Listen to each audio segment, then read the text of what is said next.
விருப்பம் இல்லை, வயலுக்குள்ள போறதுக்கு விருப்பம் இல்லை. அதாவது தற்போது நான் போற போக்க பார்த்தா வேற ஜெனரேஷன் விவசாயம் பண்ணுச்சுன்னா இலங்கையில ஒன்று இருக்க மாட்டா, எல்லாத்தையும் வாங்கி வாங்கி வாங்கி வாங்கி ஒரு குறிப்பிட்ட அதாவது ஒரு குறிப்பிட்ட சிலர் சுயநலத்துக்காக மொத்த விவசாயம் அடிபடுது. நாங்க மழை தண்ணி வெயில் ஆனை பாம்பு சரி நீங்க போவீங்க, அது போக மாட்டேன்.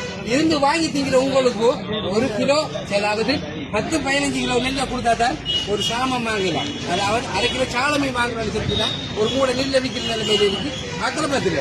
அதாவது ஏன் இப்படி இருக்குது விவசாயம்? விவசாயம் இல்லையா? விவசாயத்தோட உடப்புறையலாம் தேவையில்லையா? ஒரு நாட்டுக்கு விவசாயம் இல்லைன்னா வேற என்ன இருக்கு? விவசாயம் இல்லாம பழையலும் அவங்களால இந்த நாட்டுல இலங்கையில கஞ்சா விற்கிறவன பிடிங்கோ, ஆனா விவசாயம் செய்யறவன சாவட்டிங்க. அவன் நல்லா இருக்கான், கொள்ளாம செய்யறவன் அழிஞ்சு போறான். ஒண்ணுமே இல்லை எங்கிட்ட, இதுவரையில எதுவுமே இல்லை எங்கிட்ட. சரியா? இப்ப இந்த பேச்சு மட்டும்தான் இருக்கு. இந்த முறை விவசாயத்தில் இருக்கு ஜனாதிபதி, அதாவது இந்த ஜனாதிபதி விவசாயிகளாக வாழ வைக்கணும்.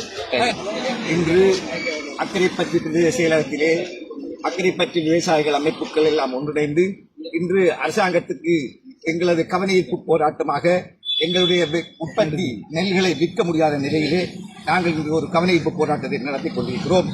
இந்த போராட்டம் என்பது அரசாங்கத்துக்கு எதிரான போராட்டம் அல்ல. அரசாங்கத்துக்கு நாங்கள் ஆதரவளித்து இந்த அரசாங்கத்தை உருவாக்கியிருக்கிறோம். இந்த அரசாங்கம் எங்களுடைய பிரச்சனைகளை தீர்க்க வேண்டும் என்பதற்காக மாத்திரம்தான் இந்த கவனஈர்ப்பு போராட்டம் நாங்கள் நடத்திக் கொண்டிருக்கிறோம். வந்ததுக்கு இப்ப எங்களுக்கு இந்த அரசாங்கம் ஒரு நிர்ணய விலையை தீர்மானித்திருக்கிறது. 120 ரூபாய்க்கு அரசாங்கம் நெல் கொள்வனவு செய்வதாக எங்களுக்கு தீர்மானம் தெரிந்திருந்த போதிலும் அரசாங்கம் மாத்திரம்தான் இந்த நெல்லை அந்த விலைக்கு எடுத்திருக்கிறது. 100 வீதமாக நெல்லை எடுக்கவில்லை. ஒரு 10 வீதம் 15 வீதம் தான் இந்த கவடாக்களில் நெல்லை எடுத்திருக்கிறது.